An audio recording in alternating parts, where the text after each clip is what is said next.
విరామం తర్వాత సఖీ కార్యక్రమానికి స్వాగతం. సఖులు, పాఠశాలల నిర్వహణ కమిటీలు, తల్లిదండ్రుల కమిటీలు, టీచర్ల కమిటీలు అంటూ అనేక కమిటీలు ఉన్నాయి.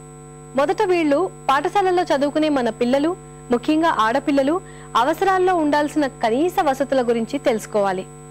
పిల్లలకి వాటి ప్రాధాన్యత గురించి వివరించాలి. సుప్రీంకోర్టు న్యాయమూర్తులే తీర్పునిచ్చారు కాబట్టి ప్రభుత్వాన్ని గట్టిగా అందరూ ఆ సౌకర్యాన్ని కల్పించమని అడగగలగాలి.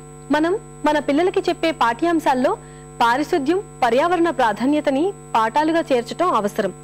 మన దేశ భవిష్యత్తు నేటి బాలలే రేపటి పౌరులుగా ఎలా రూపుదిద్దుకుంటారు అనే అంశంపై ఆధారపడి ఉందని గంభీరంగా చెప్పటమే కాదు, అందుకు పెద్దలమైన మనం ఎంత బాధ్యతగా వ్యవహరిస్తున్నామన్నది అత్యంత ముఖ్యమైన ప్రశ్న.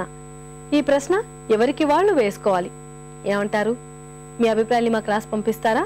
మా చిరునామా Sakhi, ETV 2, Ramoji film city, Hyderabad 501-512. మా ఇమెయిల్ ఐడి saki@etv.co.in. మా ఫోన్ నంబర్ 040-2355-6540. మళ్ళీ రేపటి సఖీ కార్యక్రమంలో కలుసుకుందాం. అంతవరకు సెలవు మరి. నమస్కారం.